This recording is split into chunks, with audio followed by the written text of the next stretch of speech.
Breakfast Club. And as you know, it's International Women's Day. So I got to cherry pick the people that I wanted to have on the show to join me while the guys aren't here. And we have her with us. What's up? How are you? Hey, I'm great. I'm happy to be speaking with you. Thanks for having me. First of all, you've been having like the most incredible, I know it's a pandemic going on, but you still been out here really working, like Super Bowl performance, amazing. Thank you, man. Got to make it happen. Got to keep it going. Stay creative, and I've been blessed to be able to keep it going though. Jasmine Sullivan, I love the collaboration with you guys. You know, I've been following Thank you, you. so. Yeah. I was so excited about that record. I'm a huge Jasmine Sullivan fan, and then to be on the Super Bowl stage with her, that was really dope. Are you tired of being a good girl? You know what? I say that, but then I realize that's my superpower. It ain't a lot of good girls left, so Yeah, no, I love it. So talk to me about the Super Bowl performance too, before we get into everything, right? Because you had your own rendition of America the Beautiful. It was so amazing. Talk to me about the process of making Thank that you. happen. Yeah, I mean, I listened to so many different versions, and then I realized like I just got to do my own thing with it. Like, how am I going to make this spectacular and make it me? So I decided to do kind of like this sweet R&B thing, and then rock out in the end with this kind of like Queen vibe, but still R&B, and just rock out, and then end it with this, these kind of powerhouse kind of vocal moment, and do my thing to it. But the Super Bowl experience, that was my first time really being in front of an audience. It was like 25,000 people there. So I was a little nervous, but then I was like, yo, it's really time to show out. It was my opportunity since I was in front of an audience. So the whole experience was fun. I was going to ask you if you still get nervous. Yeah, I do. I do every once in a while. It depends on what it is, but it's only because I want it to be great. Right. And I saw, by the way, the verses, you and D'Angelo. Two Yeah. of my best part, you and Daniel Caesar. I'm like, that's a wedding song right there. And then you did Nothing Even Matters. And I had just said the other day when Lauryn Hill's album went Diamond, I was like, that's like my favorite song on there. And then you came out and performed that with D'Angelo. Wow. Yeah, I honestly, when I got the call and they were telling me that he was a really big fan, I was like, no way. Like I could not believe it. Like my mouth dropped. I was like, there's no way. So when I pulled up, I was like kind of nervous but excited. I was like, there's no way I'm about to perform with D'Angelo right now. And then I went up there and he started harmonizing with me. I was like, is this really happening? Like it was a moment. It was a moment. Top five for sure. And he still sounds the same. Man, he sounded so good. Like the, Mhm. the energy of it, and being at Showtime at the Apollo, that was just a very nostalgic and very I don't know, it was sweet. It was a sweet moment for me. You know, I want to talk to you about just consistency and hard work because you have been singing, and people may not know since you were young, like 10 years old, basically. And Yeah. I know sometimes people think that it's like, damn, her just came out of nowhere and blew up. But I want to talk about that because I know it's hard for a lot of people out there, no matter what field you're in, when you're trying to be successful, right? So, what are some things that were instilled in you that you knew you just had to keep it going and keep working and not give up?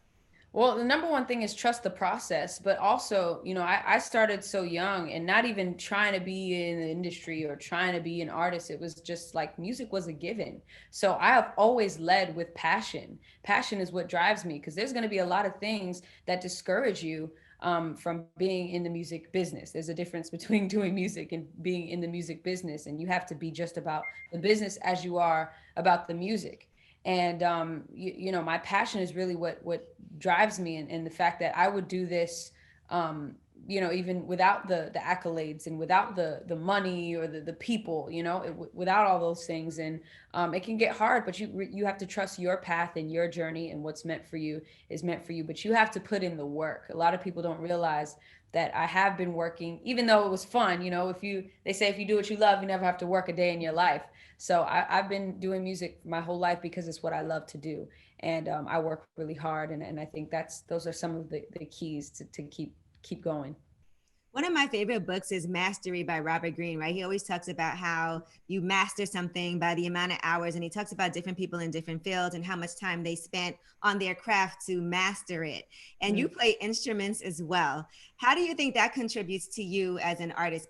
Instead of, and it's great, there's great singers out there, but I always look at somebody like a Prince and all the instruments that he played. And I just feel like that's like some prodigy type of thing. So how did you learn how to play, what is it, 5 different instruments? Yeah, mainly piano, bass, drums, and guitar mainly. But Oh, I stun mean, on us. it was in the house, it was there, and I love Prince. I looked up to Prince, and I just, there were moments where it was like, I want to learn this song. Oh, it's a piano song. Let me just hop on the keys, and it was something, I don't know. It just felt so natural to me, and my dad, he had a band when I was young, and they would rehearse in our living room, so it was just there. It Right. was really just there. But I definitely put in the time, and learned some of my favorite songs, and practice a lot, so that it could be a part of my artistry, and it could be something that I use. It's like, the more that you learn, the more that you have to utilize, and the more control you have of your stuff, like, your show, your arrangements, the production of the music. So I feel like it's given me so much more control. Yeah, there's nothing more powerful. I feel like, and during this pandemic, a lot of people learn this, right? If you can actually say, I want to do this song and then be able to do it and not have to rely on somebody coming in and having to do this part for you and do this part for you, you can kind of craft Yeah. that yourself. And during this pandemic, people have had to learn how to like record at home and do all these different things Yeah. that they haven't had to do before, but you already have a lot of that at your disposal now. Thank you. Yeah, yeah. It's been a journey this year. What about collaboration? Now, I know that you work really well with other writers and producers. So, how important is collaboration to you where you don't feel like, oh, it's so important for me to say I wrote this all by myself? Yeah, to me, people who, I mean, not all people, but most of the time, when you brag about that kind of thing, everything starts to sound the same, or you kind of reach a ceiling. So for me, collaboration is important, because there's always more. There's always more for me to learn. I'm always going to be a student. I always want to receive something that I don't have. I just want somebody to come in and bring something new to the table, and show me something that I may not have known before. So some people have, a different ear and make different choices than you do, lyrically or musically, and it's like, oh, I like how you did that, and it's this amazing moment, and it's fun. Because if you're doing it all by yourself, it kind of takes away the fun, and it's even more challenging that way. And I think you push each other when you collaborate, and you just get a different sound and a different perspective. One thing I really wanted to ask you about is embracing your quote imperfections. I know a lot of times we look at ourselves and we see all these things that we don't like, but you talk about being able to embrace those and also your vulnerabilities. How have you managed to handle that? Yeah, I mean, it's always a journey. We're never 100% there, but at the end of the day, I wouldn't even be here if I tried to be somebody else. Mhm. And I realized that, and everybody has embraced me, and I've had to listen to that voice inside of my head, and listen to my intuition. Like, I like this, I don't like this. This is who I am, this is who I'm not, and sometimes you have to know who you're not in order to find who you are. And it's still a process, but I really just think whatever makes you happy is what you should do, because I've never been happy if I ever tried to be somebody else, or tried to do what everybody else is doing. And being different is a superpower, Right. and that's what I live by, is like that. Being unique, and being who you are, is as real as it gets. Because I think with social media we have a hard time separating reality, from what's photoshopped, and what's perfect, and done up all the time. And what is even, done up, what does that even mean, and what does perfect even Filter. mean? Perfect to me, we wouldn't even appreciate perfection if it wasn't for being imperfect. So yeah, man, I think being real is better than anything. All right, I want to talk about the song Comfortable Yeah. because we get to that point in our relationship. Sometimes people act like being comfortable in your relationship is a bad thing, right? Yeah, right. They do. They act like it because they're afraid. They're afraid to be comfortable, and then having to deal with, disappointment or rejection, or, dealing with not having that comfort zone anymore. Mhm. I How think hard is that's it for you to open up? Because you do have that theme in your songs, like even in Damage, you know, you like, I don't want to let you in because then you might really let me down and disappoint me. yeah. So for you personally, are you like a difficult person for someone that is trying to be with you or with you to kind of break through those walls?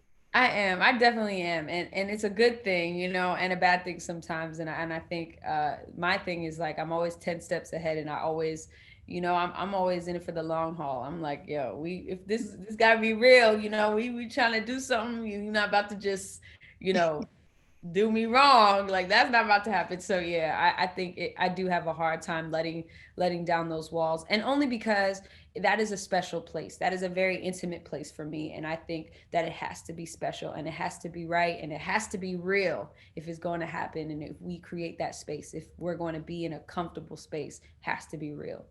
Do you sing for your boo at home? Like, did you What do that? boo? I'm just saying, and you know, it Listen, could be past relationships, but do you sing like if, because I feel like I'll part sit of dating there. somebody who could sing, you know, you want them to sometimes sing to you if that's Yeah, a why not? A superpower. little serenade. Yeah, of course, of course. That's special. Yeah, it is. It is. And see, you can't do that for everybody. Like then it wouldn't be special. All right, now I wanted to talk to you about Judas and the Black Messiah because you're on that soundtrack also. You got nominated for a Golden Globe for Yeah. that. The album got, you know, for the movie.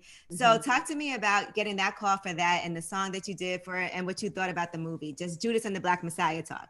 Yeah, man. Judas and the Black Messiah, to me, was one of the most important films because it's a story that's part of our Black history that people don't really know. They don't really teach that in schools. So I felt like it was it's a teachable moment. But you know, for me, when I got the call, I was like, of course I want to be part of it, and I was really excited just because of the era. The whole Black Panther era and that time in music. So I felt like it was an opportunity for me to tap into one of my favorite styles, which is that soul, you know, late 60s, early 70s vibe. It's one of my favorites. And I love, you know, Curtis Mayfield and Marvin Gaye and Sly Stone. So, you know, I told them, I was like, I think I can create a masterpiece for the movie. And they were like, okay. So we watched the movie and there were a lot of moments. I was like, wow, I can't believe that this happened. And the fact that Fred Hampton was 21, you Right. know, and the parallels, you know, the things that happened then and what's happening today and how it's not too different, and it's very sad. And so I wanted to make this record like hopeful and make this song just something that was going to connect the two generations, you know, well, all the generations really, because this is nothing new what's kind of happened in that movie. And yeah, you know, the song talking about fighting for you or fighting for a people, fighting for justice. I think we're all fighting, especially in 2020. There's been a lot of eye openers, Yes. and that's really what the goal of the song was. Like, let's continue Fred Hampton's work, and as long as we're standing, the fight continues, the struggle continues. I noticed that you do pay attention and address it in your music because some artists are like, okay, what's happening in society, in the news? I'm not really going to touch that. I'm just doing music that's strictly to entertain. But that is something that does affect you and it bleeds over into the music. Yeah, you know, sometimes we can't put into words what when we feel anxious or when we feel sad, when we feel pain. We can put it into words, but we can't necessarily describe what it feels like. And I think that's what music does. So I'm blessed to be able to have that gift to talk about what's going on today and paint that picture, and also give people hope at the same time. And I think that's something that Bob Marley did and something that Lauryn Hill did and Stevie Wonder and people like that, Michael Jackson. So I just continue to try to be that voice. Is there anybody that you haven't met that is on your bucket list of people that you're like, look, I just want to meet this person and have a moment, maybe one day work with them? Man, well, D'Angelo was one of those people, and that happened. So Yeah, that's great. yeah, so I was excited about that. But man, well, Stevie Wonder called me one time, and that was like insane. And we have yet to meet in person, but that is like number one who I would love, love, love to work with. To me, he's like one of the greatest songwriters of all time. But even Lauryn Hill, even though we've met, I want to work with her. And there's a few people I haven't met yet, like Eric Clapton is somebody that I really want to work with. But there's a bucket list of people I think should be on the way. Well, being that D'Angelo supposedly has a new album coming out, is he talking to you about getting on that? We'll see. You know, the conversation is happening, but we'll see where it goes. We'll see where it goes. And being that it is International Women's Day, right? Who are some women that have really supported you and helped you in this business? Man, my mom.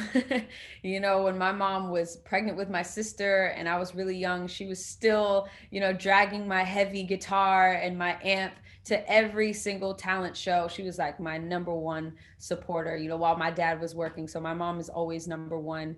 And my MBK family is run by amazing, powerful women, Janine McLean and Misha Hedman. She is like they're like the top women to me that have mentored me and taught me so much through the music industry, and just being around different artists like Alicia Keys and Elle Varner and K Michelle, everybody that MBK managed. I've been able to watch them. Brandy, you know, it's a countless amount of artists that I've been able to watch closely and just learn from and gain knowledge from.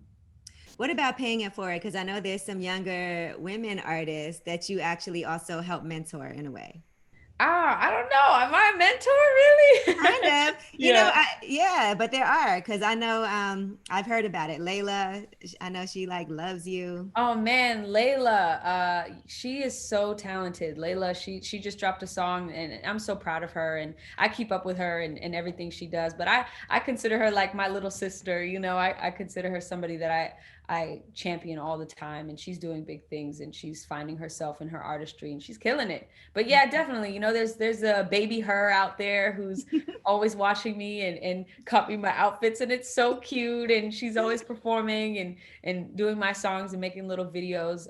But that kind of stuff means the world to me, man. I never thought that I could be a mentor, you know, or I could You pass are. on pass on knowledge or be a role model. So that means the world to me, you know, for you to say that.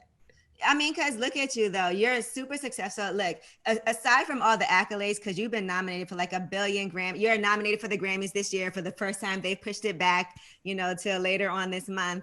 Mhm. But I mean, seriously, people are loving you, and I do feel like. Was there ever a time you didn't think that it would happen like the way that it has? Because it is like a slow grind and start till you get to that point where you're all of a sudden like, okay, I'm nominated for this, winning these awards, Yeah. NAACP, everything. Absolutely. It's always a slow build, and that's what makes it special, and that's what makes it long, and what how it pays off even more. But yeah, I there were definitely a lot of doubtful moments, like, am I going to do this? You know, at one point I was like, okay, am I going to go to college? You know, am I going to do my thing, or what? And you just have to be patient. But yeah, what's going on now is proof of that, you know. Oh, sorry. What kind of dog is that? Sorry about that. Did you have a fallback plan? Like if you had to go to college, what would you be doing if you weren't doing music?